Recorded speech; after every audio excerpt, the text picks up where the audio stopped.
Welcome everyone to the first ever and possibly last ever episode of Podcast The Vent Core. A podcast in which two guys, theoretically with guests at some point, but we'll see about that, sit around and talk about various things related to Marathon, the community thereof, at least such as it is, and many unrelated things.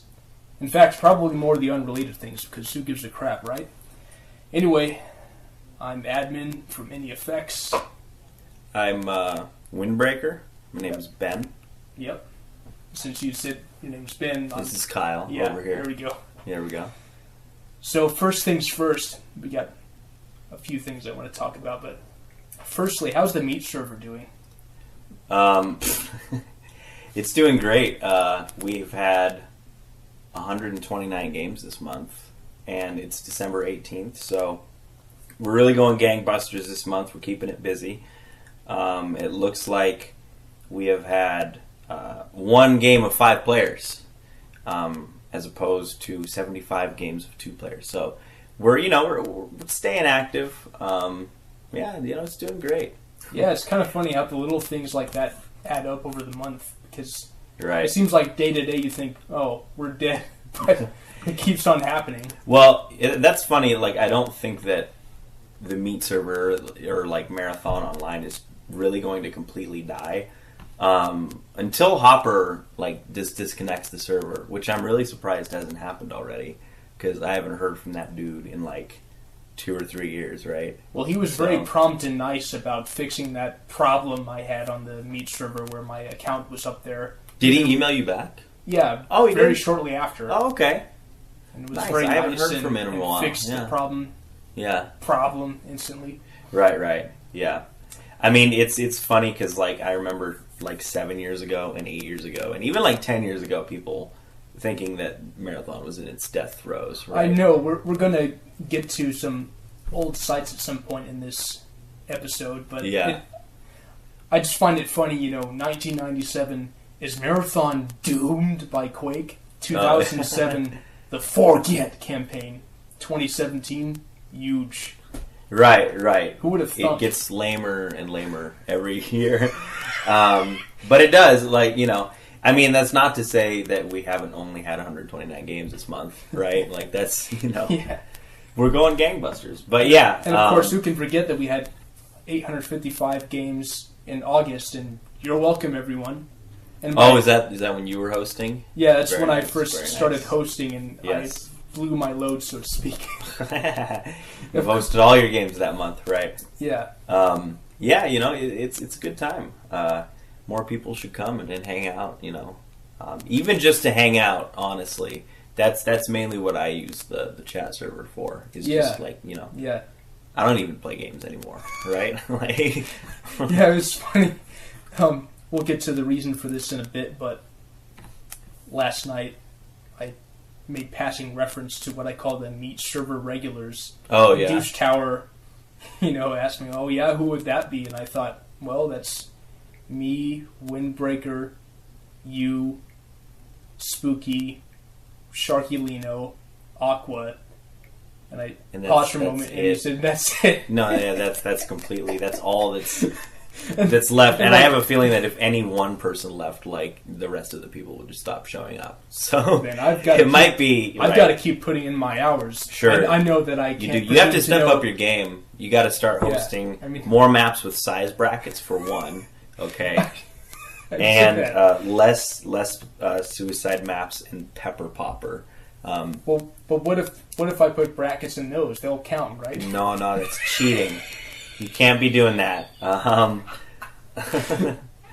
Yeah, but it's pretty funny, like how it still persists. Even though there's not a lot going on. I mean, I can't really presume to know the exact state of the meat server anyhow, since I've been mainly putting my hours in on the huge playthrough videos, which of course I'm sure anyone listening to this probably already knows about those. By the way, I do want to say hi to our audience of Douche Tower, and that's it. So what are we going to say? Yeah, and probably Spooky. I think Spooky will listen to this. Yeah, he should, because Aqua will not listen to this. Well, he will. He just won't. He's still sore about his mom. He I won't would like to say that for the record. Well, he just won't admit it. He just won't admit that he listens to it. I don't really think he does. He faps in utter jealousy. He hasn't played Huge yet. I swear to God, right? He's an interesting dude for sure. He contains multitudes. Yeah. He's like an ogre or an onion. He has layers to him. Maybe if he knows that we're talking shit about him, he'll listen to the podcast. Maybe that's how we'll get his attention. Yeah, we'll start up the rumor mill. Right. But what are we going to say about the Huge playthroughs? What was I going to say about them? Yes. Well, simply that on the off chance that anyone not yet familiar with those is listening to this, you should watch them. They're better than Avatar or Good Will Hunting or any other critical darling you care to name. Well, I've been enjoying listening to those. Do you listen to them when you go to sleep? No, I don't listen to them when I go to sleep. Because I've done that too. I heard that Douche Tower listens to them at work, Yeah. You should put the sound of the game into the mix of the video, though. I was thinking about that the other day. Because it has the headset audio, and you got to come... Anyway, that's not important. But, I've tried a couple times to put in the system audio, too. Oh, yeah. I seem to find a way to balance it so that the sounds aren't too loud. Right. You have 24,000 hours to complete your whole playthrough of Huge. You do understand that there's like 4,200 levels, right? You are aware of this. I know. I know he said he's not going to do it, but I do get the sense that Douche Tower is just going to add on more. Add on more as I go along. Well, no, there's a prize at the end of your campaign. Yeah, at the end of the 500 million thousand Huge levels that I'll never finish. Hey, man, you said you were going to finish them. What are we? You told us. Listen, we generated thousands of levels, right? So the obligation is on you to finish them because we have put in the effort to literally generate the biggest scenario ever. I know. I do feel a strange compulsion towards this stuff. Or at least there's something an obligation that is there. Almost literally huge when it comes to Marathon, because up to this point, save for my 5 piddly huge parts and the NEFX release Thresholds of Right, hey, check that out by the way, I've only ever been a participant/cheerleader, so I'm slowly working towards actually doing something significant with all this. With mapping and making levels or the playthroughs. Yeah. Okay. Yeah, you haven't shown us your new map yet. You made thresholds of Right. Right. Which I believe contains 3 heights on it total. Is that correct? No, it contains 1. No, it has 0, it has 0.4, and it has 1 world unit tall, I think. Yeah, yes. Essentially. So 3 heights. Although the 0.4 ones are basically surrogate pillars, because I tried to put in that many pillars. They're ledges, right? That you can't get around, yeah. Yeah, and it broke the item limit, so the level wouldn't launch. But you should have seen this. Yeah, now it's 4,800 polygons, right, with 3 levels. So you made that one, right? And, what are you working on now that you can tell the community of 4 people about? Something like including that. us, too. Only better. Okay. And 4 heights? Yeah. Right? 4 heights. Yeah. It's going to have the bare minimum to have technically variant height so that Douche Tower will play it. Technically variant height? Yeah. So size brackets, right? Earlier it'll with be me. like this, only I'll take one of those square polygons that I made and just raise the height, and then it'll have height variation, so Douche Tower will play it. That, and it won't be on Tempest IRA, which was striking 2 in his mind. And it won't have a custom track in it, which was strike 3, I'm out. Okay, that's fair. But I will say that although I am loath to try to speak of things I intend to do before I actually get to them, I thought it'd be neat to make a Pathways into Darkness level. Oh, nice. Since I'm already making, level structure that way anyway, or like Wolfenstein 3D. Right. It'd be good to put that in, or maybe even make a Pathways into Darkness level that for the first time ever has height variation. Oh, yeah. Well, both those things would be interesting. Yeah, you should try to just imagine, those headless or zombies firing at you from a ledge. Right. Like, who would have ever thunk? So you're going to have like custom shapes with this, and you're going to make it in the Marathon engine, obviously. Well, I'm going to make it in the Marathon Pathways into Darkness game since... Oh, you are? Yeah. Okay. Does that have a level editor that you can... or you mean the scenario, right? Yeah, the scenario. That's so I right. would just put it into... I was thinking of the application, like the Mac application for some stupid reason. Yeah. Okay, no. I remember I tried to make... what was the guy's name that made that? He contacted me to make a level like 10 years ago for Marathon Pathways into Darkness. And yeah, I never did it. Like I never completed it. I had said like, yeah, dude, I'll totally do it. And I think I got like 30 polygons in and never finished it. So. Okay, so it turns out it wasn't Douche Tower who single-handedly ruined the Marathon Pathways into Darkness community. We did it together. I'm not familiar with what did he do with the Pathways into Darkness community. Well, the community was only the guy who made it, and Douche Tower, I think, indirectly convinced him not to do it anymore. Oh, okay. I don't know if that game just wasn't finished if the guy didn't complete all the levels for it. No, I don't think he ever did. Yeah. And I think it's probably like life that encouraged him to not finish that scenario. Because scenarios are so much like effort, Oh, I know. But I recall Douche Tower actually directly linked a post in a thread where the creator actually said something like, it was thanks to him that I realized that this was not the path to go down. Oh, okay. What a douche, man. My goodness. Yeah. No, it's funny, even like working on Huge, which is like the simplest and easiest scenario to actually make, it was like such a stupidly fucking retarded headache to actually, you know what I mean? Like to figure everything out. And we only did a couple things that were like slightly complicated, but yeah. So I can't imagine like actually putting together a real scenario because like yeah, or having to try and painstakingly copy what was done in Pathways. Exactly. Like that just almost gives me a headache thinking about it.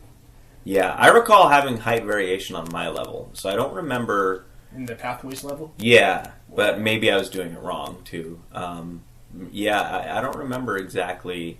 I remember approaching it like a Marathon level rather than a Pathways into Darkness level, right? So, yeah. But, let's see. Anyway, so on to more details about the state of the meat server, as it were. Yesterday, we were visited all at once by some mysterious guests who claimed they were modding, and one of them hosted a game that Spooky and I wound up in on the stock level Vulcan with aliens in it. Oh, that sounds so boring. Well, the catch was that every weapon projectile was a rocket. Oh, I never played that before. That sounds actually pretty fun now. Yeah, it was. Like for one time at least. But of course, me, I would have liked it even without that. But with that mod, it was pretty hectic, albeit with lag for whatever reasons. Right. Possibly the fact that Spooky was in there, and he's from Australia where the toilets flush in the wrong direction. But... yeah, none of us had ever seen those guests before. And for a moment I wondered if it was some meat server regulars, which is why I got put in that spot, realizing that there are only 5 of us left. How did that game go? Did you end up winning in that game? I got second place. Spooky got first place. Really? Yeah. Oh, wow. That's interesting. Which is funny because, and this is the bigger issue, Spooky's state of mind was dubious. Dubious, okay. Yeah, he was really incoherent. Really? Yeah. I remember at one point he was expressing gratitude for how lucky we are to be in the meat server and for it to exist, which I agree with. That seems like Spooky. Yeah, and I agree, but then he said, God bless the Japanese, and then after that, I love me some yuppies. I guess... what is that all about? I guess, the road to recovery is long and arduous, right? The recovery from not smoking weed. Right, exactly. The recovery from not smoking weed, which I can't even currently comment on, Yeah, so. And then later on, he made allusions to, well, I basically said after the match, that was really good. And then he said something like, yeah, my dad told me something was good, and he was talking to me.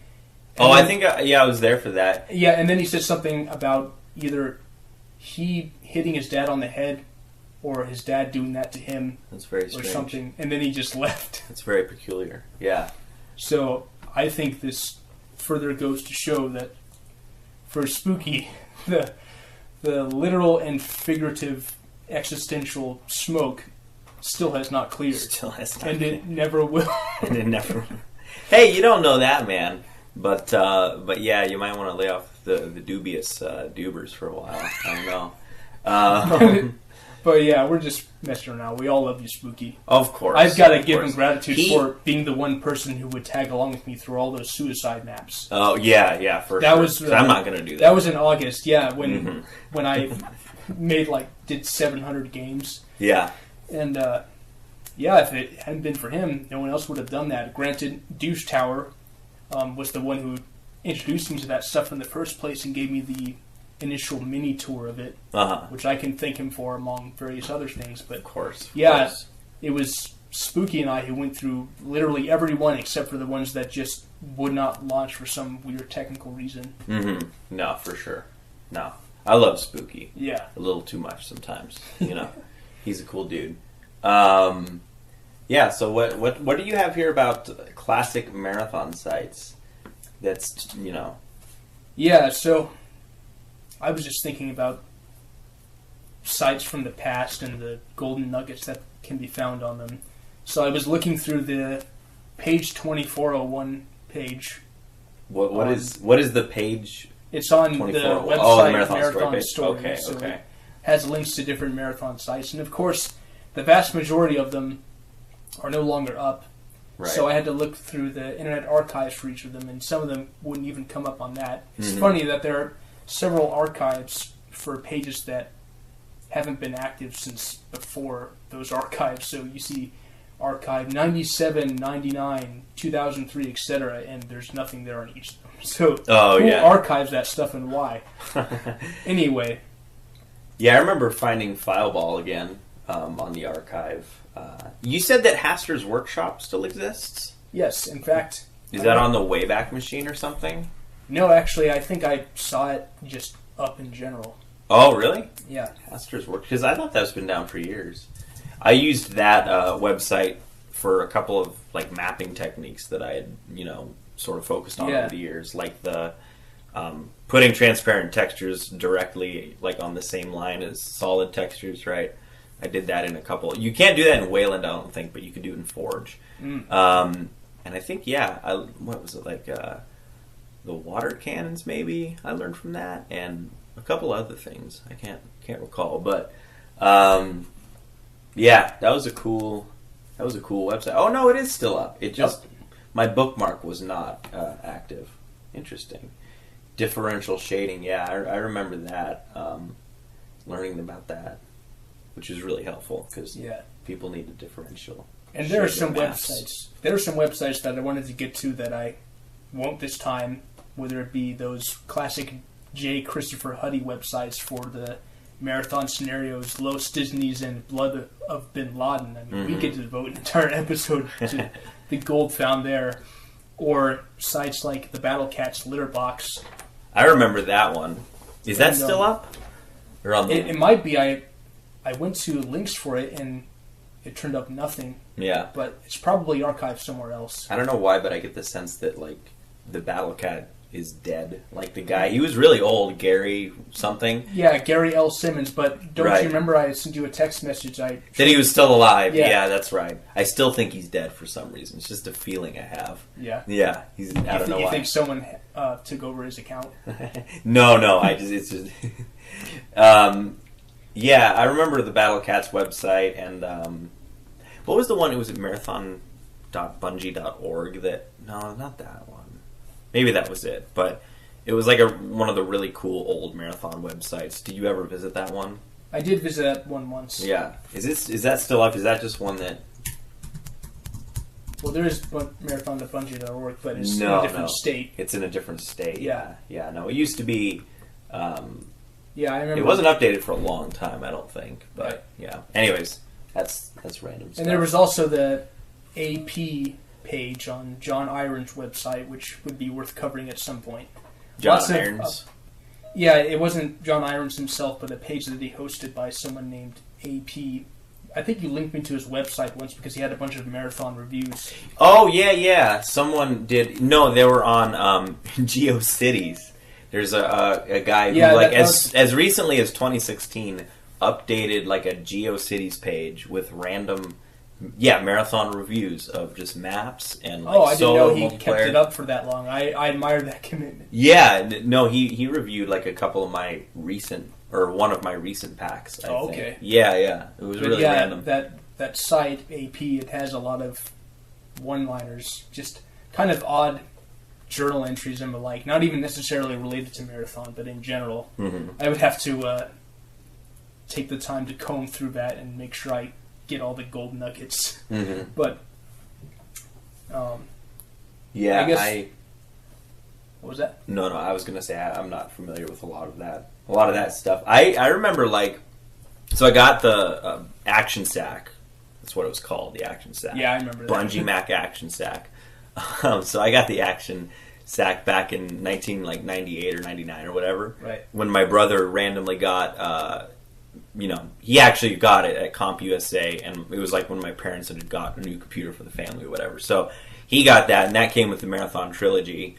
And we played that on our computer for years, but then for a while we literally didn't have internet because we lived out in a more rural area or whatever, and I don't know, it wasn't as prevalent or whatever. So I didn't find Marathon online until 2005 or something weird, really late. Yeah, me too. When I had gotten my own computer, and I didn't find the community until 2006 in its state that it kind of remained in until now, which is the forums and the story forums kind of having some light activity, and right. simplicity and all that. But I was never on the AIM chat servers or any of these old websites. Which good, because we wouldn't have been here today because you had hated me. Oh, really? Were you on there? Yeah. Really? I mean, I wasn't really that bad. I was just 12 and silly. Oh yeah, of course. I mean, you might remember Douche Tower pulling up old quotes from me talking about. What did you go by back then? The Sewer Tiger. The Sewer Tiger. Yeah. Okay. So I was just saying stuff about how I wanted lemon meringue pie really bad, and my dad was a hoser, and many people compared me to Mick Allen. Okay, I gotcha. God, that name doesn't sound familiar. Did you ever run into me back then on the Meet server? Oh, probably at some point, and I just forgot. Yeah. Okay. But, yeah. No, I forgot too. Yeah. But yeah, I haven't been to a lot of those older websites. Yeah, it's interesting to see how there was at one point several specific geographic chapters for marathon teams. Oh, really? And this was back before the internet, so when people were close enough together and would just find each other and start up the Lower East Michigan Marathon chapter or something with entire dedicated websites and banners and that's all cool. kinds of insane shit. It's going to come back, believe me. It's after Marathon 4, which has just been announced. I have it on good authority that it's being made right now. Yeah. And of course it'll be spelled PFHOR. Oh, God. Yeah. Maybe with a U between the O and the R, but yeah. 4. Yeah, of course. That's, yeah. I was never on those old websites. But I want to run through some that I found and what I found interesting about them. Mm-hmm. And by the way, for those listening, I'll have all these links posted in the description below the episode wherever this is uploaded. Are you going to link Marathon Huge in your Huge playthroughs? Because currently the description says this movie is about my video. Is I think what it says, or this video is about my movie. I think it just says this is about my movie, but no, it says this video is about my movie. Is what it says. Yeah. It's just it's a stupid automatic iMovie. Oh, totally. But yeah, what do you got here?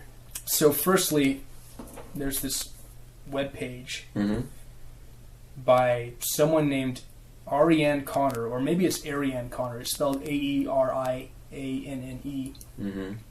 And this page is pretty old, I think, from the late 90s, early 2000s. Well, everything linked on page 2401 is because it's just old and abandoned. Sure. But this one's notable for having those charts of different enemy classes and their ranks and states within the game. So it will show, say, all the 4 fighters in Marathon 1 or 2. Oh, look at that. You know, the green, purple, red, and blue ones, when they're fighting, when they're dead, their projectiles, etc. Of course, at this point, it's not a big deal, but I think at the time, it was pretty interesting, and I think in the years since, I keep seeing that pop up. So we can thank Ariane Connor, except the twist here is that Ariane Connor is not a real person, because when you go to the main page, you see that Ariane is this made-up cartoon waifu by this guy named Philip Moyer. Philip Moyer? Yeah, Philip. So yeah, she's not even real. He just made her up. And the plot thickens because the main site was last updated in 2014, and as of that year, the web poster has been an artist for over 20 years and has had Ariane for at least that long. Wow. This is way more interesting than his marathon. Yeah, that's the thing. That's why I even brought it up, because otherwise it would have just go to the main page. Mention. Right. But yeah, like the fact that he 20 years, I can't believe it. you mean with Ariane Connor? Yeah, and the Moyer, made-up person. He stayed true to his made-up waifu for 20 years. Sure. Yeah. My SO/creator. Yeah. Yeah, Philip doesn't even mention Marathon, but Ariane does. Wow, so, okay. At first I wondered if maybe I had stumbled across a sub-page that wasn't even on his website anymore because he lost interest. But it turns out it's just the side of him that's Ariane that cares. Right. This is actually, honestly, about 500 times more interesting than I thought it was going to be. Someone's to track this person down for an interview. Yeah. That should be your new get for the podcast is Philip Moyer or Ariane Connor. Yeah. Depending on what mood he's in, God damn, that's weird. Yeah. Well, that's cool. This is very helpful that he had his wife his by fake his side. wife. Yeah, and she's got a little sticker from the Marathon Trilogy image here. Right. I hope she keeps that in her Trapper Keeper. There you go. What? Who was that lady who made all those? Laura Frank or something? I don't know. Yeah. I just remember the some simian food hole, doesn't matter. Right. Anyway, so the next website is an archived one, and it's actually a subpage on marathon.org. It's simply a fun little list that kind of takes you back because it contains memories that are, or references that are specific to that time. And it's, I don't know how many of you have seen this already, but it's I have not ever top seen 10 list, top 10 signs you've been playing Marathon too long, and this is from 1995. Oh, this is like a Letterman type thing. Probably. We should have had it like a snare drum or something so we could do the little drum. So number 10, you feel the urge to shoot coworkers who wear green jumpsuits. I've never had coworkers with green jumpsuits, but I'll bet if I saw one, the thought would occur to me. Anyway, like the jumpsuits that like the Bobs in Marathon 2 and Infinity have. Yeah, they're so just like they reminded me of like Star Trek Next Generation costumes from the 80s. That's probably what they came from. That probably is, because I think I've seen a few references of Star Trek in Marathon. Yeah. But like, I don't know, just the absolute lameness of their costume is quite amusing to me. Yeah, I told you this on the Meet server before, and actually in person too, and I also mentioned it once in the Marathon 2 playthrough series, but when I was 5, I actually wanted to go as one of the Bobs for Halloween. Oh, did you really? Yeah. Oh, nice. Yeah, and that wouldn't have gone well. Yeah, probably not. My parents wanted to help me do it, but I guess they couldn't find all the right equipment or something. Maybe they felt they couldn't find the right... shitty onesie to the wear. Monocle. Right. Okay, yeah. Or whatever. Thing to put on my eye. Right. But, yeah, I was in kindergarten, and I played on kindergarten skill level because I thought that's what I had to do, which technically at the time was true, but not for the reasons I thought. And I actually looked up to the Bobs, which is funny because now I just kind of feel sad for him. Oh yeah, but no, I remember playing on Kindergarten 2 because Marathon 2 was my first complete playthrough of one of the games. Yeah, and because I was 6 or something on my first playthrough, and it was still, I don't know, it was still slightly challenging because I sucked back then. But what was even more challenging was trying to figure out Forge when I was 7, and I didn't want to read any of the manuals or anything. I would vaguely get the height differences of, okay, I'd be I have a 0.2 staircase, and then I'd be all right, and the next height is 4, right? And I would just I could not figure out the whole system when I was a little kid, which was kind of funny. Well, yeah, I mean, it paid off. Right. Oh, totally. Yeah. Those in the meat server, which has 125 games. Is that what we've got this month? 131 or something. Yeah, it absolutely paid off. 129 games. Yeah. Yeah. What? Let's continue here. So you got, what, number 9? Number 9. You actually read all the posts in alt.games.marathon. I would like to stop and mention that alt.games.marathon still gets posted in sometimes by real people. I went there about a month ago, and there was a bunch of spam and nonsense, but there are still some people there actually talking about it, and Forrest Cameronesi, the legend of Marathon Eternal fame, actually still posts there too, which is remarkable because, I mean, I know he's been around for a while, but I think you could even see posts by him in 1995 on that message board or something. So, Forrest, thank you for your long commitment, especially to something that's not neck-bearded and terrible, like Philip. Forrest made a great "your mom" joke against me on the forums that I just have to acknowledge that was really, really good. Better than any of Aqua's jokes, for sure. Well, that's anyways, kind of a low bar. That's that's absolutely low bar. But yeah, I believe you. What's next? So number 8, when asked about your opinion of the Simpson murder trial, taking us back all right, you respond, Durandal, no question. This really reads like a Letterman top 10 list. Yeah, in fact, in the sense that it's he probably copy-pasted a Letterman joke and then just edited it to that's actually probably right. It's 35% kind of funny, and then very Letterman. The Letterman version was probably Leno, no question, or something. Yeah, you're probably right. That's totally it. So number 7. Number 7. When asked how you spent Christmas break, you brag about Bob Hang Time. Bob Hang Time. I don't know what that's supposed to mean. That they just hang bobs up like ornaments? I'm going to chuckle, though, because it looks like it should be amusing. Yeah. Number 6. You carry around a Pez dispenser and always enter your clip before entering a room. Always empty your clip. Yeah. I did that, when I started playing Halo, I would do that instead of reloading, just out of habit from always playing Marathon. I would empty the clip instead of just pressing the reload in Halo, button. At first I thought you meant that because of Halo you started doing that with your Pez dispensers. No. That would have been pretty fat. That would be pretty good. Number 5. You've recorded the dimensions of every room in your office or college, waiting for the moment the real map editor ships. A real map. We're still waiting. Hey, Waylon's pretty good. Oh yeah, it is good. Yeah, I definitely don't want to besmirch the ones responsible for that because it's good and they did what they could with what they had.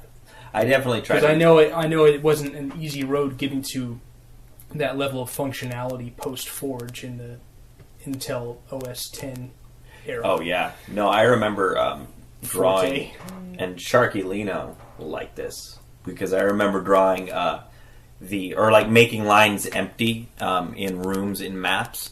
So that like marking them as empty in Forge, so that the visual range is blocked. And the reason you would do this is with Aleph 1 or even with Marathon, the engine itself could handle more lines in a map, but Forge was a total pussy about it. And so you would have to set these empty lines in the map to like actually create a complex area. Otherwise, it would just overload and like shit the bed. And so I remember like having to do that in the old days. I don't know quite how that ties into number 5, but it's a fun little factoid that Sharky will like. That's good. Yeah. 4. You actually got the Attack Bob patch to work. Now that's a mystery to me because I have no idea what that is. It's probably lost in the ether. But I'm guessing it has something to do with Bobs, who, remember at the time, didn't yet have guns in marathon games. Right. Attacking the player. 3. You sidestep around corners, quote, to get a better line of sight. I've actually done that. Have you really? Yeah. I had a dream in Marathon once, like 10 years ago. Oh, yeah. It was a 4 level, an Infinity 4 level. And I was dreaming, I think it was kind of like the really dark sections of the second map in Infinity. So I've definitely had some like real life crossover. We're getting to number 2 though. Usually these are like the funniest of the Letterman top 10s. Yeah. Upon entering an unfamiliar room, you flip all the light switches you can find and knock on walls to find secrets.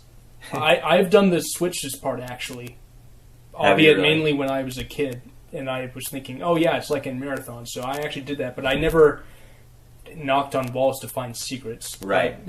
Maybe I should start. I would get the knocking part, like, that's supposed to be the action key or something. Yeah, that's probably it. Or, sometimes I'll read people phrase it as like smacking the walls, and I just love the idea of like me getting kicked out of a place or fired from my job because I just go around the walls and just start smacking one world unit at a time. Or like, what the fuck are you doing? I think I'm finding secrets. Right. You got number 1 right here. Let's hear this one. 2 words. Nerf weapons. Yeah, I'll get that one. What does that mean? It means if you like if you decide to get Nerf weapons after playing a lot of Marathon, then that's a sign you play too much, I guess. Right. It's kind of a dud of the list. My thoughts exactly. But, like I said, it follows the Letterman formula. The number 1 joke is not ever the funniest, right? Yeah. So, yeah, that's pretty on point there. Good job to that dude. Yeah. Now for another site. This is the site for the ultimately abandoned scenario, Assault on Blarfa, with Blarfa is spelled B-L-A-R apostrophe F-A. Oh, wow. By someone who calls themselves Even Steven. Even Steven, in his final update, officially gave up on the project once Marathon was old to him, and this was late 99. Mm-hmm. He may have given it to the now defunct Orphanage page, and he was considering porting the game to Half-Life instead. But I think you can still technically download a demo of it, which is 5 levels and probably about as much as you could hope for from a teenager in 98. But here are a few kind of interesting quotes. One quote is Friday the 13th, and Friday is spelled with PFH. Every Saturday, or at least the ones that I can attend, there will be a chat for those who have questions or whatnot about Assault on Blarfa. Can you... Assault on Blarfa? Like it's spelled like with the 4 stylization, with the apostrophe. That's a good name. I like that. Yeah, I'm just trying to imagine, like, even in that era, having your own chat room set up that people would come in to at a certain time to ask you questions about your Marathon scenario. I wonder if that even happened. Probably not. Did it get anyone? Was there like, one person coming in asking questions? Did they leave fulfilled? Probably exactly one person came to his chat room. Yeah, it was Douche Tower. There you go. Right. He was always Douche Tower. And here's another quote. Douche man. Shortly after, he says, "For those who don't have Hotline, this is how to get it and how to get to the correct chat room. Go to www.hotlinesw.com, not www.hotline.com, unless you want to see some porn. Good thing I checked." Have you gone to hotline.com, admin? No, I didn't try. No, that's where Aqua goes, I hear. It's where his mom is. It's where her videos are. Yeah. Yeah. Even Steven was,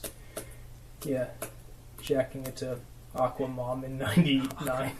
Hotline SW. What's the SW stand for? Southwest, I guess. Oh, okay. I don't know. Hotline Southwest. Yeah. Next quote. I've only gotten the chance to update the page today, and I did so by moving all the links to a different area. Also, I might divide it into two categories. Cool links, and he spells cool K-E-W-L, and just links. I don't think I'll need to explain cool links, but just links will be links to friends' pages that just have stupid stuff like Pokemon and crap. Please sign the guest book. The world will be a much happier place if you do.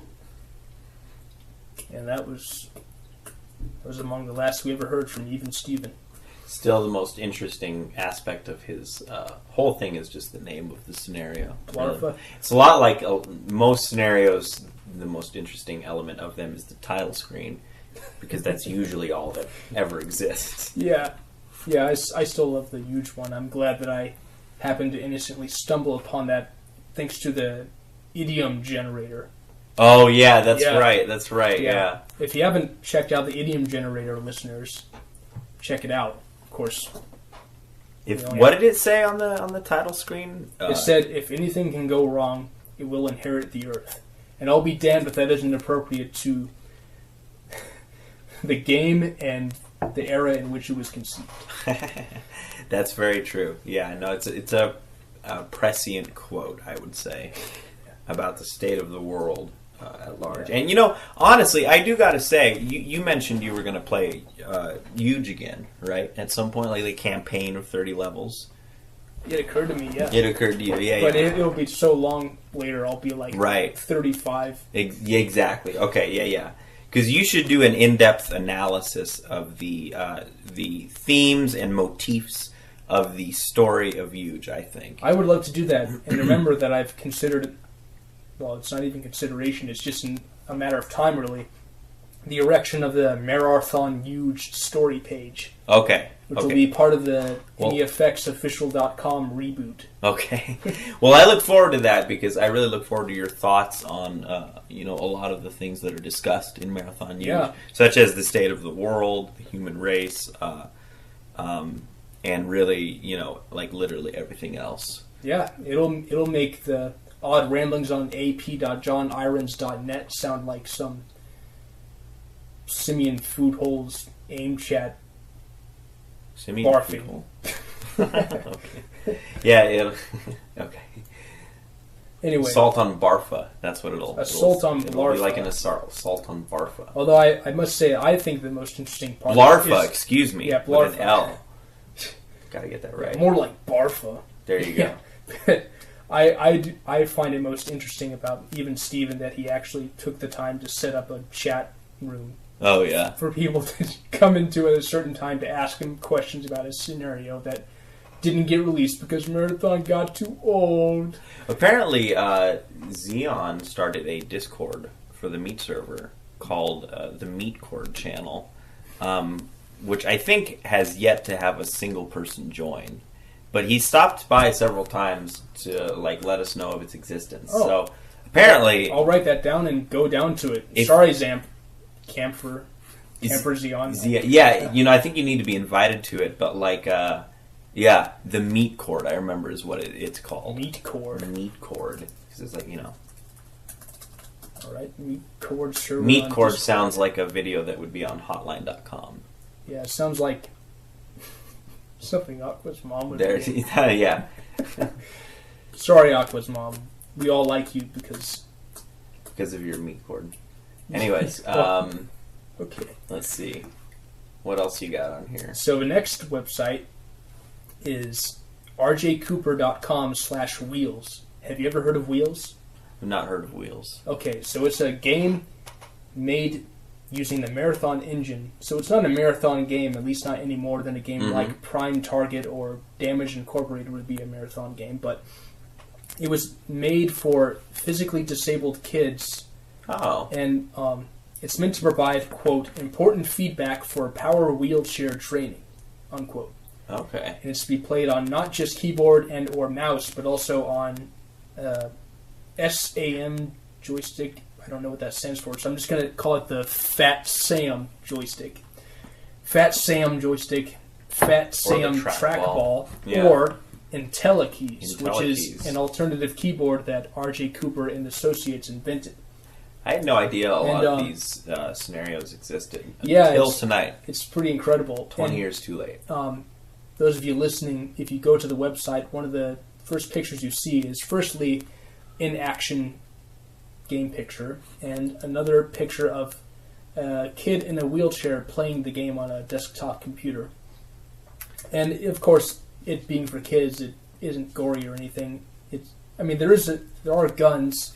In fact, the gun we're looking at right now kind of looks a bit like how do you pronounce it? Flechette? I'm not sure. The SMG, it kind of looks like... There's a SMG, creepy-ass clown I'll here. call it that. There's a creepy-ass clown Yeah, here, so too. you fight, among other things, clowns that throw pies at you. And actually, the wonderful Marathon Legends TCBR, the master of marathon speedruns, actually has a few speedrun videos of Wheels on his YouTube channel. So, oh shit! Really? Yeah. So check that out. Search TCBR Marathon Wheels. Marathon Wheels. Yeah, and you'll probably find it. It does a pretty good job. I like that it's $59. Yeah, that's the other thing. For 9.7 megabytes. You can game. seemingly still buy Wheels for $59 and IntelliKeys for $395. And I, for one, firmly believe, without even having ever played it, that Wheels is worth every cent. $59? Yeah. I wonder if it's even still... It's probably not still technically possible to buy it. I don't know, though. You can... I bet the download link is broken, but you can pay with PayPal, it looks like. Yeah. But I did look earlier at rjcooper.com, and yeah, there isn't still an active link to Wheels. It's just something you find thanks to good old page 2401. Yeah. Good thing we still have that, otherwise we would never discover this golden nugget. Mm-hmm. What was that? Oh, I would never have known about it 20 years after it mattered. Yeah. It's pretty neat. Here's another piece of marathon trivia since we talked about IntelliKeys. One of the people behind the marathon menu theme makers Power of Seven, or at least the band that came out of. I don't know if he was actually in Power of Seven, but the band that came out of, Psychosonic, one of the members of that band, Simon Beale, who nowadays goes by the name Vox Day, actually made this ridiculous mouse recently. It's called the War Mouse, and it has 18 buttons, a scroll wheel, a thumb-operated joystick, and 512K of memory. And here's a passage. My mouse designer Theodore Beale says, "You can do far more with this mouse than most people are likely to realize at first. You can launch applications from a desktop, and in your browser you can fire up a specific internet site with one button, then close it with a double click on the same button. In Writer and Calc, you can have your most powerful and complicated macros on one row of buttons and simple functions like bold, undo, and format cell on another. It's very useful in games like World of Warcraft because even without taking the joystick into account, you've got 16 commands within one click, 40 within two, and all 72 icons on the 6 action pages within just 2 double clicks or less. In short, if Mad Boy ever finds out about this, he is going to blow a fucking gasket." And if you go to warmouse.com/podcasttheventcore, you can get 30%. No, I'm just kidding. I'm sure there's some legal thing that would get me in trouble there. Yeah. God, that guy is the cheese. Vox Day. Vox Day. How did you find this? This is like insane. You really like dug into like the Power of 7, dude, is what making a War Mouse. Now, how did you find that? I just remember going to, I think, the music page on Marathon Story, and I saw that the themes are made by Power of 7, and then I scrolled down and saw, oh yeah, that came out of this band Psychosonic, so I looked them up. Okay. And then I saw there was a link for one of the main members behind it, and he's the cheese.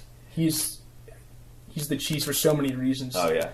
What did Marathon Infinity's theme sound like? Didn't it sound like what was it? Some Dragon Ball Z theme or something like that? I'm sure I'm pissing off. Yeah, I'm sure I'm pissing off the people that know. I used to know. It sounded like a theme of like some anime or something like that. I can't remember. Probably, but yeah. Psychosonic, if you heard their music, it's the cheese. It's the cheese. Okay. And, I mean, I haven't heard much of their music, but their tracks, a lot of them really do sound like the Marathon mini theme over and over. So if that's your thing, but with really bad like wannabe cyberpunk lyrics with shitty double entendres and ham-fisted attempts at political commentary. Really? It's then, not just one. Go ahead. It's not just one dude like that makes. Oh no, stuff? it was like 4 people. Really? Oh wow. Yeah. Okay, that's concerning. Let's see what else you got here. Let's see. Oh, and by the way, I'm never going to buy that War Mouse. But you can get 30% off if you go to warmouse.com but /podcast event core. If someone wants to get it for me as like a joke, I'll do it. In fact, I'll take it, and it, by the way, costs $75. Okay, wheels cost $16 less than that, and of course, wheels, as we all know, is much better. But and keep in mind, I mean, that was priced in the '90s, so that's it'd true, be more man. now. So they were really gouging the parents of these disabled people when you really think about it. Yeah. I mean, I think I have a bone to pick with the Wheels game development now. Although it has occurred to me that Wheels, I almost said Marathon Wheels, but it's not Marathon, however much I want it to be. Wheels is probably to Marathon what Chex Quest 3D is to Doom. Did you I'm ever not read familiar. about that? Oh, No. Oh, man, I never even played Doom, man. Oh, you never did? Oh, no. I have played like a shockingly small amount of video games over the years. But go on, tell me about this Doom spin-off or whatever. So in the 90s, and I remember seeing commercials for this before I was even really familiar with Doom, commercials on TV. The company that made Chex, whatever, Chex cereal. Yeah, the cereal. Okay. They came up with this marketing campaign where they would ship out a select few boxes with CD-ROMs of a video game called Chex Quest 3D, which utilized the Doom engine. Uh-huh. And so you were this hero who was made of Chex, I guess, and you went around, I guess, destroying these green slime monsters. Okay. And nice. I don't know how actually good or challenging it could have possibly been. I don't know if it had like nightmare difficulty level the way that Doom does. It could have been, genuinely fun and challenging to play even for adults. But yeah, so that was the thing for kids, and I think this is to Marathon what Chex Quest 3D was to do. I gotcha. Yeah. So with that out of the way, I think I've covered everything about Wheels that I wanted to for now. What else if you anyone got wants on me, here? if anyone wants me to play, use that War Mouse, you can go ahead and talk to me about it, and I'll even use it on Marathon. I'll try to do it on Marathon games and hopefully piss off Mad Boy even more. You should, what you should do is you should get the War Mouse and then do a playthrough of Wheels, basically. But you'd have to fork out $59. You'd have to fork out however much that is total for both those things if you want to do a playthrough. Wheels and the War Mouse, that's like $100-some. I'm too high to do the math right now, but it's like it's somewhere around there. I thought you said you couldn't discuss that. No, I never said that. Spooky can't discuss that, but I sure can. Well, yeah, I'll do it maybe someday. Yeah, when I get money, I'll go ahead. I'll buy that fucking War Mouse. No, you got to convince.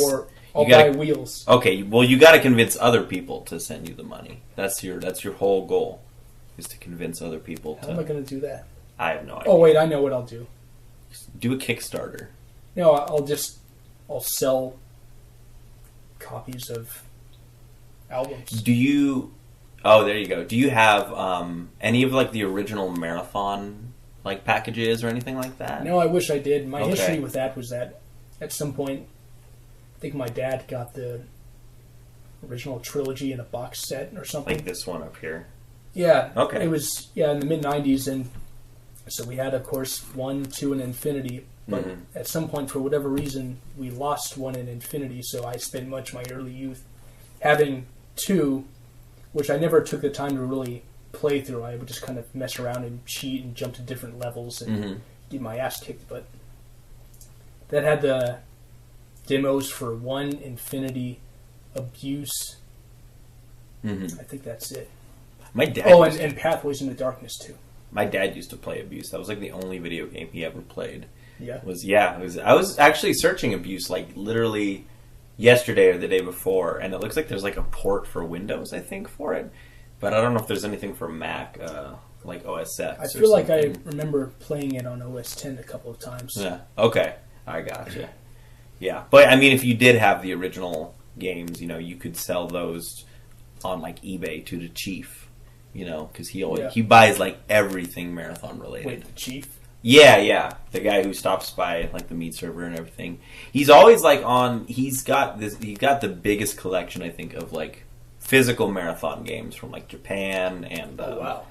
And other places, What does he go by in the meat server? Because I don't think I've seen the chief. It's like DE and then chief. Yeah, he's on the Discord, I think.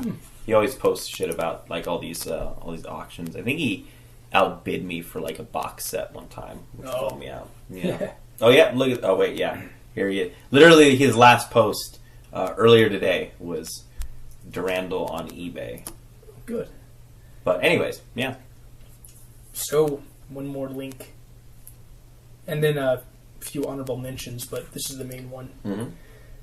It is a page by this person at a college basically arguing for the educational merits of Marathon. In fact, I think that's about verbatim what the title of the page is, the educational possibilities of Marathon. And it's pretty funny. I mean, he starts off talking about how there are different literary and mythological references. But here's the golden nugget here. I use that term way too much, but whatever. Okay. Quote, beyond the literary merit of Marathon, the game comes with the ability to make your own maps. This has led to the creation of a huge number of third-person maps, and he goes on about, how there's examples of future, fantasy, modern-day, Renaissance Italy, which, of course, is Tempest Irae. But here's where it gets funny.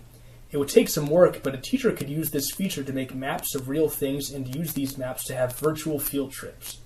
The children could go individually or in groups and explore the place created, reading the terminals to find information the teacher desires to provide. This would allow a teacher to go anywhere without having to worry about expense or if it existed anymore. Or if it existed. Yeah, I'd love to see the I'm Stonehenge Marathon recreation, right? Like, that's what I'd love to see. Yeah, I would love to see that. I genuinely would. I'm just trying to imagine a teacher. Is this real, though? Like, I think so. This is a real thing? I don't know if it was a joke, but it's on a .edu site. You're right, yeah. Wow, look at that. Well, this is, I think, in a lot of ways what you could kind of do with Huge, in your, what do they call it? Explication of the Huge plot, Have you ever explicated a thing like in English classes where you analyze the themes and the motifs? Yeah, but this would be the first time I would actually feel like doing it. Not that I necessarily don't feel like it with anything else I've analyzed, but I just don't feel like it because it's an assignment. Sure. Hey, I'm done with. But you got a good roadmap with this dude's pitch on Marathon being in college. And yeah, you know what? Even though, and I've also said this already in one of the Huge playthrough videos, but even though I consider myself done with being a student and done with academia in general for the foreseeable future, I would gladly break that code if it meant I could teach a Marathon Huge class, because I would kill that shit. Right. But yeah, I just really love the idea of a teacher thinking, oh, damn it, we lost funding to go to this area, or that building got bulldozed. All right, she just takes out Wayland and starts hacking away at a replica of it. Yeah. And the kids are all confused. And eventually there will be a point where VR is a common part of class, and the teacher's asking students, so, it's a special day today, where do you want to go to, go over this material. Because in the olden days, you just say, oh, yeah, outside by the park, we'll go out there and study together. And this kid would just throw out, like, duality. Whereupon the teacher would, smack the student for being such a basic bitch. Suggesting duality. Right. With aliens. And 15-second death delay. Respawn delay. Oh, God. Dead and she would rightfully suggest that they instead... No, she would insist that they go instead to One Hell of a Shitty Job by Butch Massoni from Suicide Map Pack 19. Oh, God. Guys with your fucking suicide maps. I hate those.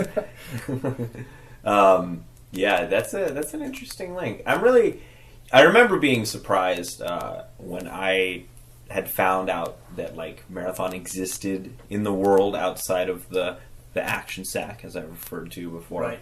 I remember being really surprised at just how many old websites there were for it. But some of these are, I gotta give you credit. Some of these are like mildly surprising, and like this one, and then the one with the fake wife. Right. Those are fucking weird, man. Yeah, and I think that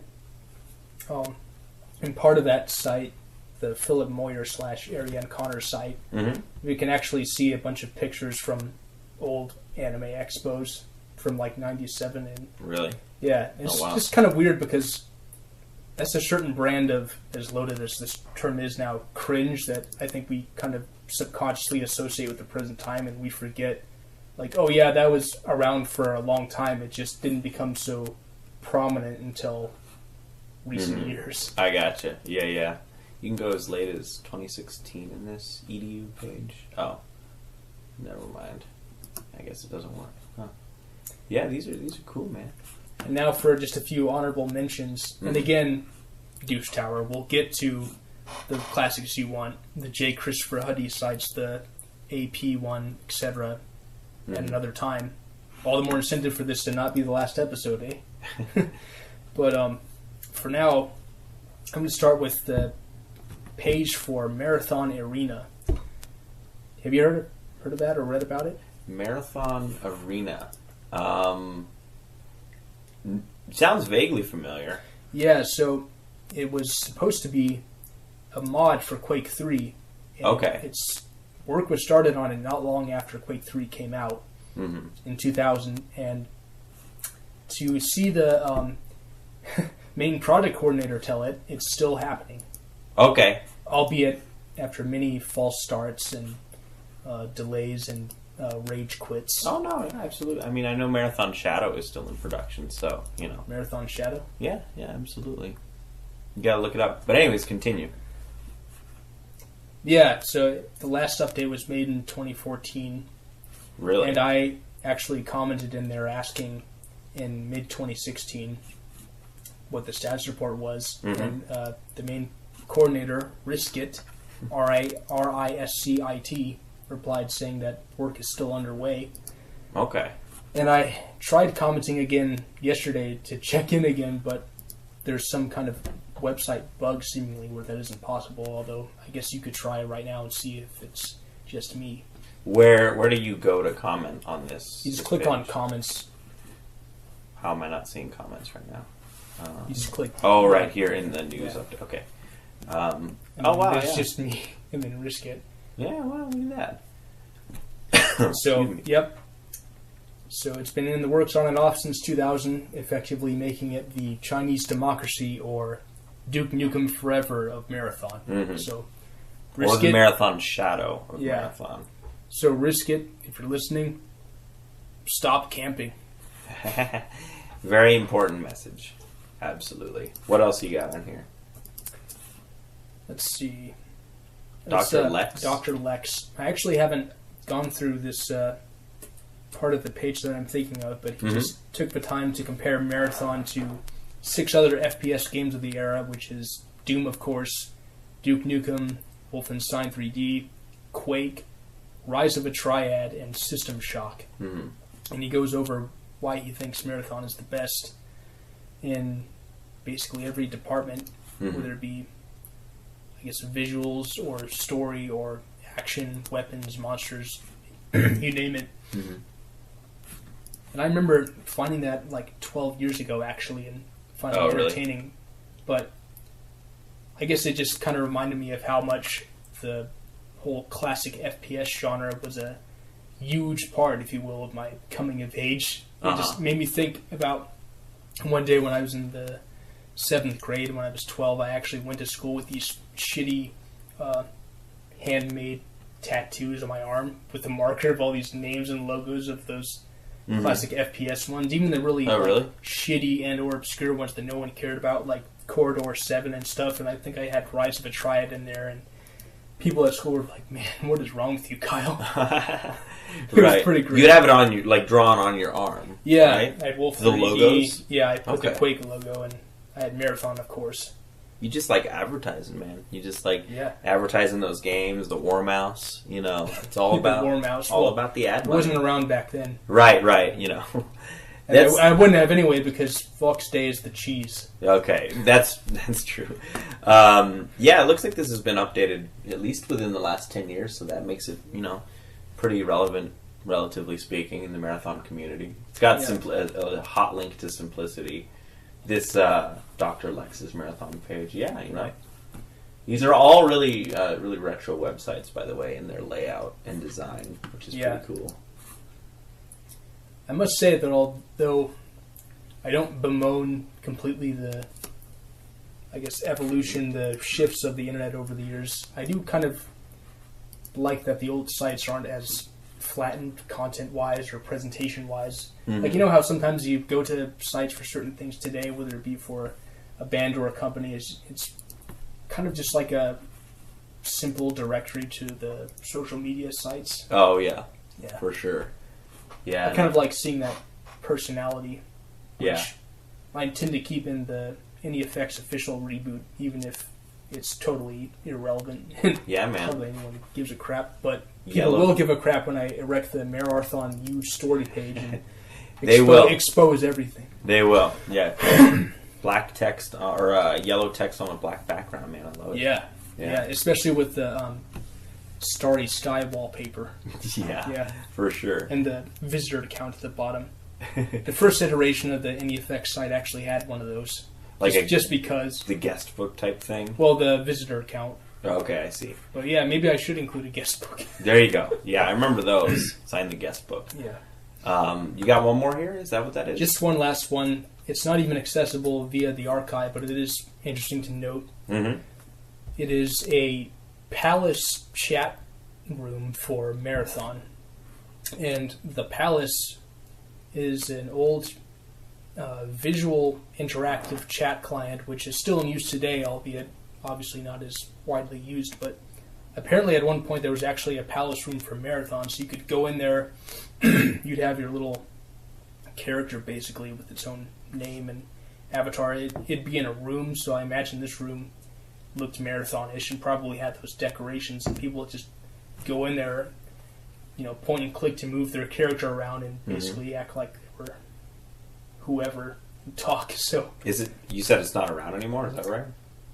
Yeah, the marathon one isn't. Yeah. Okay. It's kind of like Discord or whatever, I suppose. Yeah. Or the always busy IRC channel. #ALEF1. I should go to those rooms since I'm never on them. Yeah, man. People are always talking shit about you. It's the craziest thing.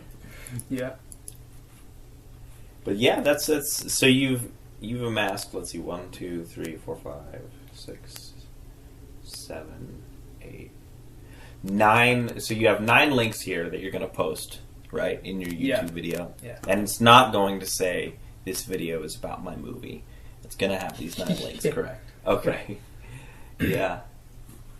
I mean, there's not really much else to report on in the community these days, Yeah, I don't quite think so. Shit's pretty dead.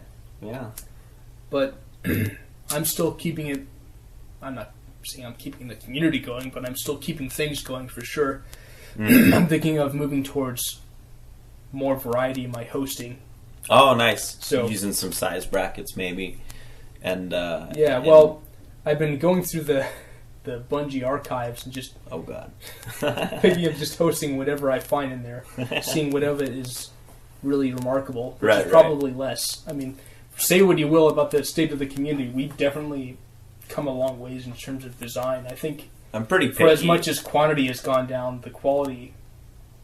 Right. I don't want to be an elitist jerk, but the quality has, I think, gone up. Yeah. And that's really, I think, partly a function of just time and experience and example. Oh yeah, and having way too much time on your hands to like create levels that like you probably spend more time creating a level for Marathon than it is ever actually played, like as a Marathon map. Oh yeah. So yeah, if you have the dedication to do that, man, it's gangbusters. I mean, that's my word of the night. Yeah. Yeah, gangbusters. It's I mean, it's really worth it. Right. It's not. But yeah. Oh, it's been worth it to me so far. Oh, that's good. Although I just made that one level and 5 huge parts. Yeah. But on that note, I actually wanted to ask about Marathon Huge and your part in it. Oh, yeah. Definitely, for sure, we'd have to also ask Douche Tower, and if he'd be up for it, we could have an interview with him on this. But Right. But honestly, you're the biggest contributor to Huge Parts, 133, right? In terms of like the map segments that I made, the huge parts that we called it. Yeah, that was 130, I think. I know you're number one. Yeah, right. Plus the last level. I think the next one, which is a definite colossus. Mm-hmm. I think the next one was Ryoko, who was at 100. If I'm correct. I remember that. So it was you, then Ryoko, and then me at the bottom with 5. Yeah, you were at the very bottom with 5. Well, as it came about, I forget how like Douche Tower got into the idea of like procedural map generation, but he did it with Huge Packs, which was the online or the multiplayer map pack of like 20,000 net maps. And so, like, very naturally, that kind of segued into making this scenario, right? Mm-hmm. And then you actually had posted the review, obviously, with the Marathon Huge name, and then it just seemed like a given that was something, we should try to do. But I just clearly remember, like, as we were making it, it just kind of exponentially kept sort of growing in, like, its... in its sort of ambition, if that makes sense, which sounds so like pretentious, but like we just kept adding shit to the game. Like I remember, like we decided to have it be a colors scenario, right? Mm-hmm. And then I think I added the Trumpernauts. Oh god, I think that was like the second thing that I did, which was like my first sort of experience with. Editing the shapes file of like monsters and moving around and everything, which was really fun to find the multiple profiles of his right. But then after that, we just kept adding shit. Like I added the shit sticks and the huge pistols and the colors, and then like the juice liquid we decided to add. Just like stupid shit that we was like, hey, that would be kind of random to have in the scenario, and then it would create a massive headache for us because it took us like 15 times to get the juice texture right. But like once it was kind of to a big enough point where we had all these new shapes and like 2 new weapons and like 2 new boss monsters, we like thought it should have some sort of plot, right? So naturally, like it has just the most inside jokes of the Marathon community that mostly I probably understand about 1/3 of them totally. And the game itself is probably thoroughly understood by about 2 people in the entire planet, right? Right. And the rest of it's just kind of, it's very strange. So, we didn't want to like Douche Tower, he wrote mainly the story. He didn't want to spend too much time on it, which is why the end terminals are just random gibberish rather than like another update of the story, because we didn't want to do like 60 terminals instead of 30, right?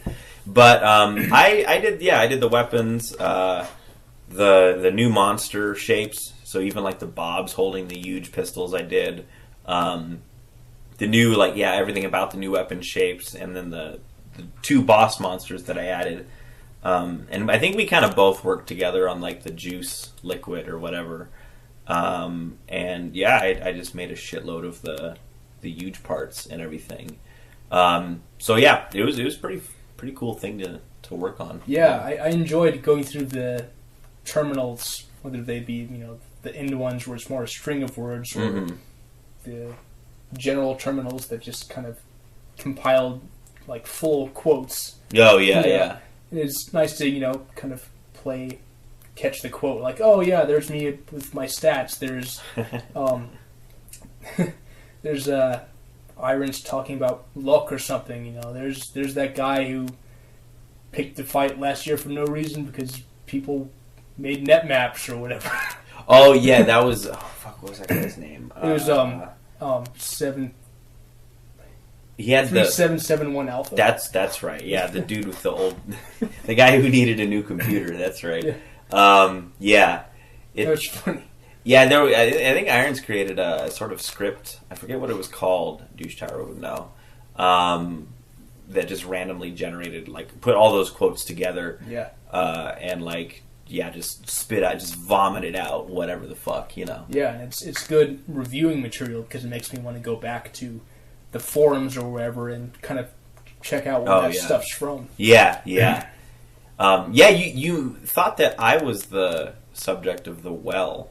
So that's the reference that I got wrong. Because yes. Douche Tower said I got something wrong. Oh, that's right. I was wondering what it was. Yeah, it was at least that. I don't know if there was more, but yeah, it was that because that was from Alan on the forums. Okay. Because he was being trolled by a bunch of people, and then he said that, and then people started posting pictures of wells. Okay. So very naturally, I just thought it was you because I always said you or saw you say it. Yeah, well, it's like a 10-year-old joke, like a 10-year-old like one beat joke that is way overused. But. And actually, one of the interesting things I should point out that's and not really interesting. The staples, that was so great. Yeah. But I don't know if it's so interesting or not. But like the random terminals at the end, I believe, kind of change from chapter to chapter in the game because they kind of stay relevant to whatever the chapter is. So the chapter about juice, there's a lot of juice quotes. The chapter with well, I think, had a lot of the Alan topic. Yeah. And then I think a bunch of the others had just random ones. So that was a random factoid about I don't know why we did that because like literally no one would notice ever, so yeah. That was another thing we wasted time on when we were making huge. I do wonder about that, but I wanted to ask first, especially since you put so much effort, so much content into this thing. When you were making the huge parts, did you aim to do something specifically new, or was it more just like a day at the office for Windbreaker, the veteran map designer? The veteran mapper. I think like I would get certain ideas into how to approach, because you don't have to texture anything, you don't have to shade anything, right? You just have to worry about like the general architecture when you're making those parts that are put into the procedural generator, and so that allowed like a certain freedom in how like just making these random parts that I might not usually make because I would have to make a whole map around it, right? But in terms of the quantity, I think actually I wanted to beat Ryoko, obviously, right? And so I think once I made like, it was kind of funny because I started in April, like right after like Douche Tower had made the templates for it. Yeah. And of course we finished in July, if I recall right. And I made like 60 huge parts over the course of like April to June or whatever. And then like Ryoko just randomly showed up like he does, and he made like 40 in like a night, and then like 25 the next day. And so then I made like 60 over the course of 2 months, and he made like 60 or 70 in the course of 2 days. Yeah. And so that's why at that point it became a mission to beat him mainly, because he had caught up to me so easily. So then it became like I did a lot of the smaller huge parts at that point because they were easier to churn out. So that's kind of how I ended up with. I don't know why I went 30 huge parts past him. I think it was because I had a feeling he was going to upload a final pack of like 45. Yeah, see, now I know how I feel with Douche Tower. Right, exactly. There you go. Yeah, so that was why the number ended up so high, was like a slight competition. But also just because, yeah, they were fun to make, and they were like, the more that I made, the more that like my segments would end up in the game, which I kind of wanted to do, especially when it started to appear like a weird amount of people were contributing like to the project, right? It became like this feeding frenzy. An entirely too large amount of people. Like, if you look at the credits, it's actually like, I think nine people, if I'm correct. People. Yeah. And then, of course, Irons and Patrick lended images and everything. Oh, I didn't know Patrick was part of it. That's cool. Yeah, he lended. I think we used existing images from him. Okay. But yeah. And then the very end song at the final screen is from Irons as well. Yeah, I remember that. I was actually thinking having that be the outro music to this episode. Oh, nice. There you go. Because I had already heard it from before, and so when I heard it in the ending, I was like, yes, thank you. That's so appropriate. Right. Which also, it's funny that how fast you had to read the final screen of Huge. Because that was I remember Douche Tower being like, you should space this out more to give more space to read. And I was like, it's fine. Yeah. And then like you're literally like reading through it at like 200 words a minute. I thought that was intentional. I thought that was just like a troll. No. Actually, I think I still maintain if you read it in your head, like if you just read it, in your head, not out loud, that you can get through it. It's yeah, just you're probably right. If you try to read it out loud, that's when it becomes an issue. I was momentarily impressed with myself at how fast I was going for a bit before my mouth and tongue got fatigued and I just started sounding like a slurring drunk. Oh, yeah. But for a moment there, it was like a rapping auctioneer or something. Right, yeah. So that's why I had created that amount of huge parts for the game. And then the last level, I think I just wanted to do, because I always wanted to do a solo map, and like every time I've tried, I've just not been able to like finish because I've kind of lost interest, or like the project doesn't seem to be that active or whatever. But that was different with this game, and I didn't have to. And very important, I didn't have to texture it. That was the most important thing, which nearly didn't happen because Douche Tower had to modify his texturing like script to work on this level instead of huge parts. Yeah. So that's actually the whole reason the level is in the game, because if he hadn't have done that, I probably like would not have textured that level like with colors. So yeah, the last, and of course like you can't pass up an opportunity to build the canonical Douche Tower. Absolutely. Right. So yeah. So when you were making these huge parts, were there any particular concepts or structural ideas you wanted to explore? Because I remember coming over here when you were working on them, seeing them in progress, how you would wring the most opportunities out of even, theoretically what would be like one of the smaller rooms, like an ammo room. I remember you took a room and made it really tall, because ultimately we know that the huge parts, the huge templates, they're pretty boxed in with respect to length and width, but not in height. So you can take something really small and make a big, douche tower out of it, and make it something really epic with lots of parts in it, and like a nice little bath or pool at the top, and different levels, staircases, points for enemies to spawn in. I think that sort of the design of my own map segments, mainly, it wasn't as much like a specific idea over the course of 130 segments or whatever. It was more just, I think like, I don't even know how to describe it actually, which also sounds super pretentious, but like, I think it was just kind of, I would get to think of little architectural details that I could do. So like with that ammo room that actually everyone hates because it's really slow, you were kind of mentioning how like there's only so many like permutations of what you can do within that length and width, right? But if you make it taller, you can explore different options or overlap or whatever. So that's why I kind of decided to do that one because when you're doing like 130 of them, you start to have to change things up. But I just went about it, I think, kind of on a smaller scale of how I like make my own maps, which is you get some sort of image of like architecture and a section of the map, or you think of some like element of gameplay, like a player can go to this point and then jump off to this point and like see something going on down here, right? And so it's just a matter of kind of following through on those ideas and knowing how to apply them. But I didn't have any specific things, I don't think, that I said. Or I guess I did have like certain challenges. Like there's one huge part that's like a 4 or 5 story structure that I think you went through. Well, you did go through in the huge playthrough where like the Trumpernaut spawns outside, and you're just going up this like tower.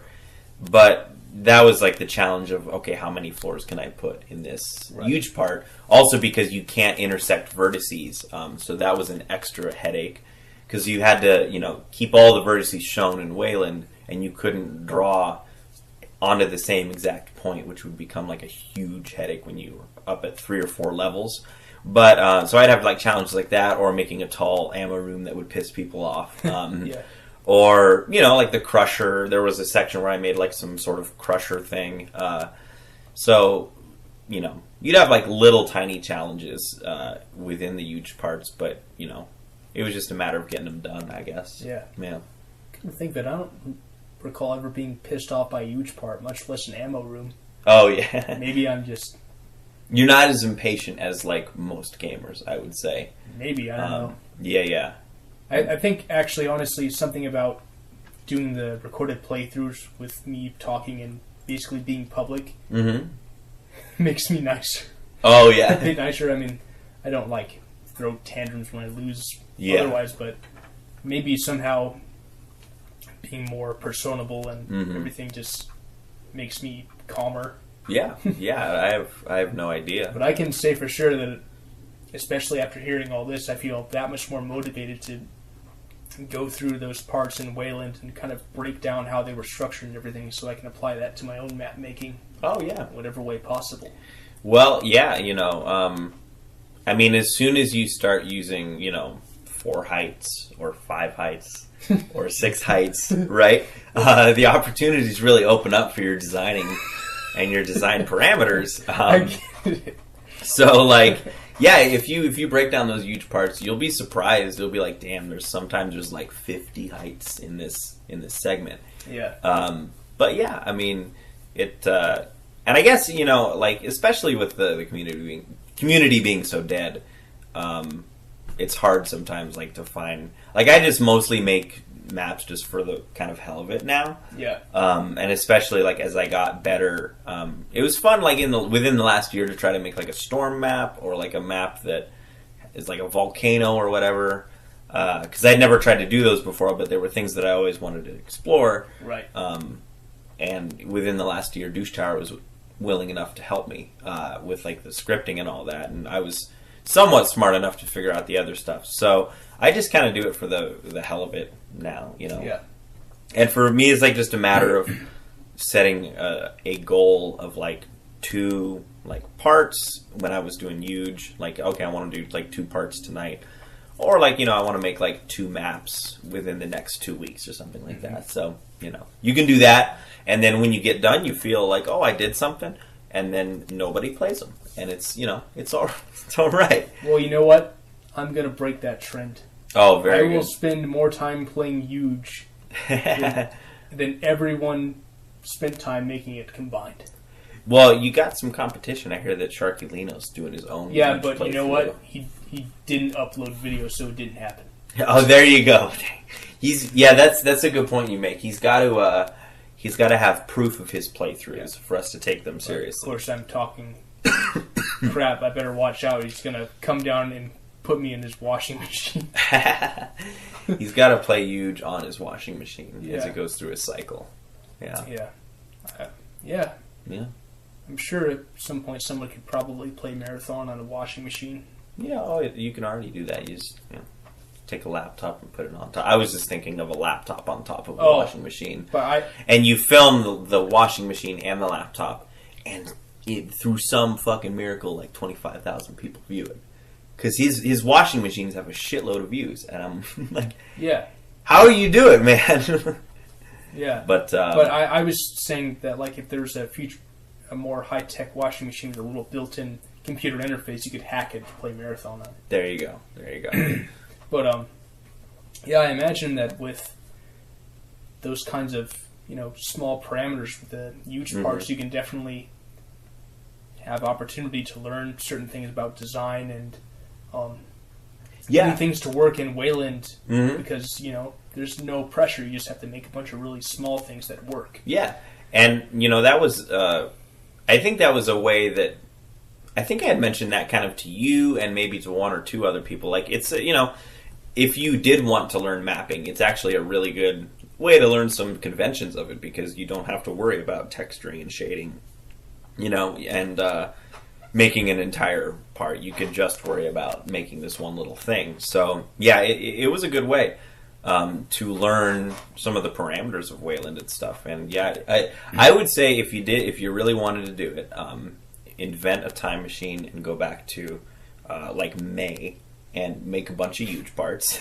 Yeah. And then they would make it into Marathon Huge, Yeah, well, I've said before in the Meet server, I would like for somehow NEFX in general to do something huge related. Oh, yeah. I mean, I don't know for sure at this point whether or not Douche Tower would ever want to launch another edition of it. He said he's kind of on the fence about it, from what I understand. But if nothing else, we can make like an actual scenario, even a mini one, and we'll make it with huge parts. We won't procedurally generate it, but we'll make enough huge parts and find a way to fit them together. It's not unlike how we make our music. Oh, I gotcha. Well, I mean, I don't think he would be opposed to like procedurally generating huge parts. You would just have to do all of the work of the scenario. Oh yeah, and then it would exist. Yeah, I wouldn't just leave it up to him. I mean, well, then it wouldn't happen. As far as I'm concerned, or me neither. He can retire from Marathon forever. Right. If he wants to, because I mean, no one owes anyone anything anyway. But the sequel, especially after making Marathon huge, like man, you should just retire for life. Right. General. Well, my sequel idea is Marathon Huge 2 Electric Doogaloo, which is a scenario where instead of collecting like fail stashes, you collect probably like moppy puppies or whatever. Oh, yeah. Right? That could be fun. But if you supplied the huge parts, right, and the moppy puppy shape, I'm sure some things could happen. Yeah. You would just have to supply all of the content. Yeah, I'm willing to do that. But I will say that whatever the state of the community, if this is its last hurrah, it's a good one. It went out on a great note. Oh yeah. I was pretty surprised at how many people contributed to like huge. So, I think everyone was surprised. Yeah, it was. You really, the opportunities are endless when you make a nonsensical, really easy to produce scenario. And that's the other thing I was wondering about the themes. I don't know exactly who was involved with what regarding that. About the plot and. Oh, you mean like an out? Yeah. Well, no. Douche Tower wrote like the 30 level scenario, and then he had me go back and edit it. Right. And so I went back and like changed some stuff here or there, or just made some stuff clear or whatever I thought. But then I think near the end of the scenario, I did change something about the end where I think it was that you lose all your fail stashes, right? Because then it vaguely follows the hero's journey in narrative form, where you have this like character dark moment. And I thought it would be kind of amusing if, like, this stupid, nonsensical scenario, actually, you do lose all your fail stashes, and this is a big problem, So I added that one terminal, and I wrote that one. And then I wrote the final screen. But in terms of, like, I don't remember, he did a lot of the terminal writing himself. And I think he only asked me about, like a couple things, if I'm correct. But he did, because he knows like way more of the sort of inside jokes than I do of the community, right? And the plot was mainly written for like an audience of 1 to 2, you know. So so there's a lot of camaraderie, there's a lot of inside jokes, there's a lot of absurdity, seeming randomness, although there's context to everything there, even if it seems random. Right. And then of course there's the thing with Trump and Huge and nuking California and everything. It just seems like I want to see if there's like a thread I could pull somewhere, or if it's just all something I have to make up myself for the Huge page. What's funny is story. Well, what's funny is and this is why I was mentioning, you know, you should play the campaign again, because it would be amusing to see it again. Yeah. But there are actually like some threads that are like do kind of exist in the scenario, and there's even like some weird like foreshadowing of stuff. Like, so it kind of vaguely follows like the conventions of a plot. And I think there's probably stuff that you, on a second playthrough it might make more sense. But you know, you're welcome to take a stab at it. You know? Yeah, I'll take some time. Yeah. Granted, what I come up with will probably be kind of made up or just my own subjective interpretation that you and or Deuce Tower will look at and think, what the hell? Well, you should you should play the game again, read through the last final screen, not really quickly, but actually read through it, right? And then that might answer some of your I got questions. the video, so I can just stop if it's too fast. There you go. I just remember we did vaguely establish a string of a plot, and events that like lead up to other events, but in terms of like, it was mostly just inside jokes on Alan and like Moppy Puppy and shit. Right. So yeah. Excuse me. Yeah. I'm obviously, you know, Administrator TK. Like, you know, there are certain things. Yeah, I definitely recognize a few of his quotes in there. Oh, nice. Yeah. So, yeah, that's about all I got on the Huge. So, yeah, me too. Yeah. Well, is that about all we have? I don't know how long we went. Oh, damn! An hour and 37 minutes for me. That's crazy. It's like the length of a Huge playthrough video. Yeah, there you go. Well, cool. Yeah, this was fun, and I hope you can all tune in for our next guest, which is going to be who's that going to be, Edmund? Well, I don't know that we could get one.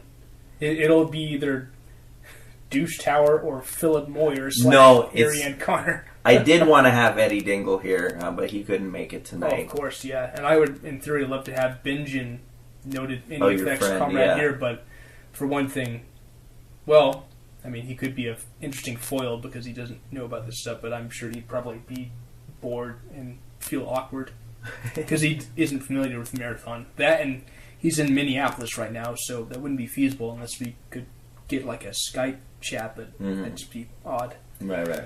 Anyway, though, you know who I want to get as our next guest? And I know that they were at least listening to the first probably 2 minutes of this video, but I want to get Patrick on Podcast the Vent Core. Send us your Skype name, send us your phone number, or whatever, but I want to get Patrick on this Huge... Even if he communicates solely through images, it would be worth it. Or out of context Hegelian riddles or something. There you go. But you know what? I'm shooting for the stars. I want Patrick on this podcast. You know what? In keeping with the tradition of a certain podcast I won't name because I never heard it. Don't worry, I was never supposed to hear it and I never heard it, but I'm going to copy it anyway as if I'd heard it, which I didn't. I said I was going to bring you a keyboard. Oh, yeah. I don't have... I forgot that I left mine at Comrade Sosin's house. Oh, you can't do musical typing? I wonder why that's... So you're going to play the theme? No, we were going to play it together. We were going to improvise. Oh, okay. But this isn't cooperating. What I'm going to do instead is pull up a virtual keyboard on the internet.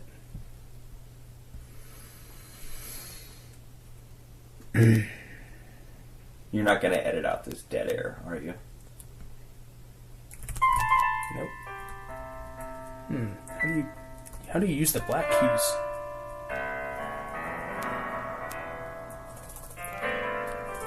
Maybe we'll have to settle for a uniformly joyous. Hey, I'm down for just some glissandos. Yeah, just go up and down the keyboard. Is that what they're called? Glissandos? Yeah. You're doing it much better than I was, though. Alright, Windbreaker, go ahead. Make a mountain.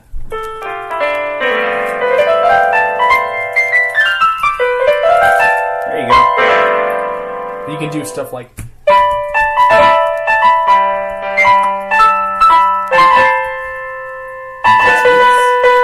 See, it's like freezing up and stalling.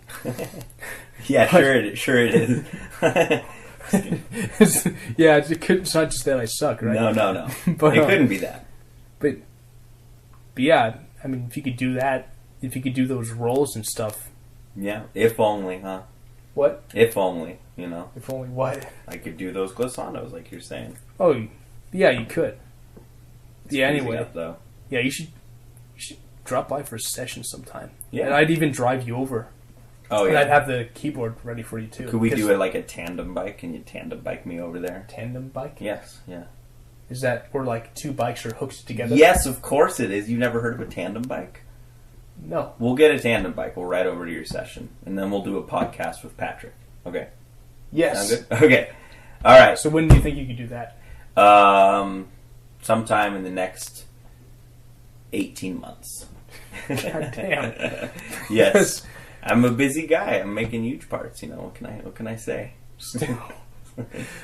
We'll do it soon. Yeah, I know you've got other stuff on your plate for sure. I'd like to do it at least once. Oh, yeah, because I think absolutely. you can do it and we get to like switch off too. Yeah. Because I have the kid over there already. As long as you get Patrick, if you can get Patrick, I will be there immediately. That sounds like an Aqua promise. No, that's not. If you do get him, if you legitimately get him, yes, I will show up like tomorrow to jam. Well, I don't know why. I just want to talk to Patrick. All right, He's a mystery to me. We jam Wednesday. Okay, sounds good. All right, that is it for the first episode, and one episode of one. Thanks for listening. If you still are, you've been listening for too long. Stay safe out there and practice safe sex and all that stuff. And I'm going to stop trying to be funny now. So, And see you Merry later. Hugemas. You're not allowed to say Merry Hugemas anymore. It's a disgrace. Merry Hugemas to all, and to all a bigly night.